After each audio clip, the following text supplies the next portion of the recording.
We sit at a defining moment in our history. This week marks the first COVID-19 vaccinations of our frontline healthcare workers and the beginning of the end of this pandemic that has stolen so much from us.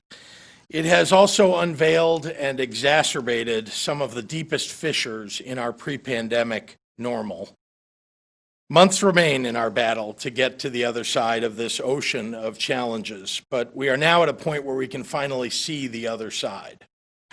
I know so many of us are eager to get back to normal in many facets of our lives, but it's incumbent upon us to not forget the ways that COVID-19 has highlighted the inequities that low-income families have long faced and the ways it's accelerated the need for us to respond.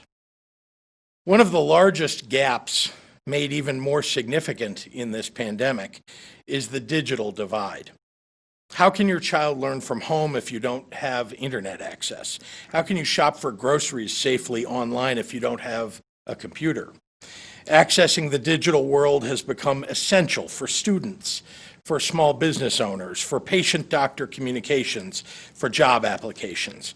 Really, there's no realm in which connecting online hasn't become absolutely necessary in the modern era. That's why we don't stand a chance of achieving equity if it isn't accessible to everyone.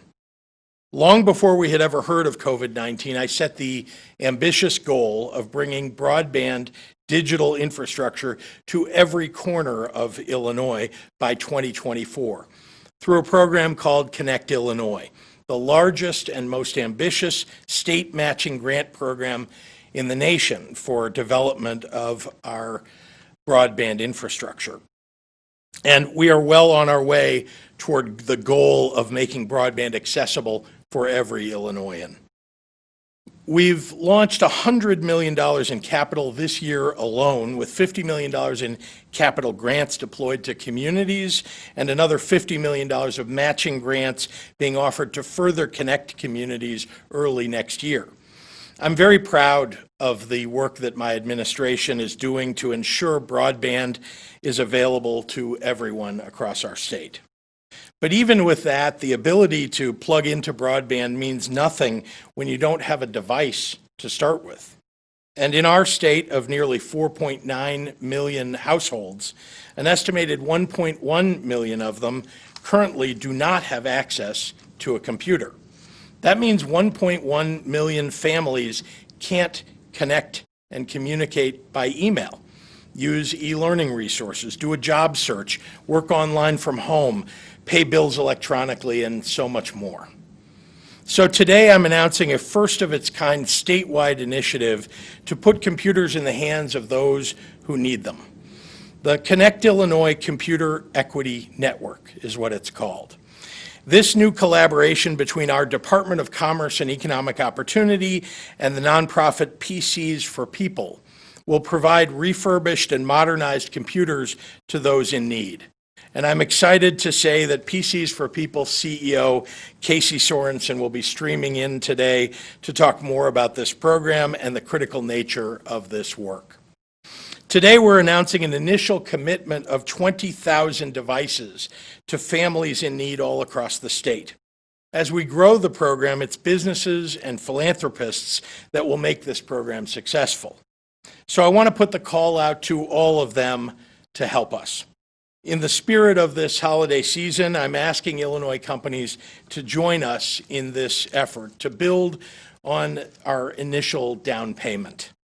When your upgrade cycle gets renewed and your old technology in your company no longer fits the needs of your employees, you can donate it, and it will be upgraded for use by a family in need. By doing so, you put us one step closer to ensuring that all Illinoisans can participate in the 21st century's digital economy. And of course, everyone is invited to donate your outdated home computers too. Just visit illinois.gov/computer equity network. That's illinois.gov/ all one word, no spaces, computer equity network. That same website It also contains all the information on eligibility to receive a device from this program and a full list of community events for dropping off or picking up devices in your area. Events are already underway in Metro East, in Cook County, and in other parts of the state. More distribution events will kick off next month with the list of locations updated regularly, so check in on a regular basis. Importantly, events will take place in all 102 counties of Illinois in 2021. Earlier this year, PCs for People began its pilot at a facility in Metro East, an initiative of the Illinois COVID-19 Response Fund that I launched at the beginning of this pandemic. Under President Tony Preckwinkle's leadership, a counterpart to the Metro East operations has now been established in Cook County, which will serve as the clearinghouse for the north and central regions of our state. The Jewish United Fund is another one of our early partners in this initiative. In the context of the pandemic, they saw an immediate need for these resources, and I want to personally thank them for committing $250,000 to the Computer Equity Network. I launched the Connect Illinois program last year with $420 million focused on addressing digital inequity everywhere, wherever it is needed to be addressed and wherever it exists. We're targeting capital dollars to rural and urban areas lacking connectivity, expanding local broadband capacity, providing computers to households in need, and building digital literacy and skills. This is a multi-pronged assault on the digital divide, with the hope of ending it once and for all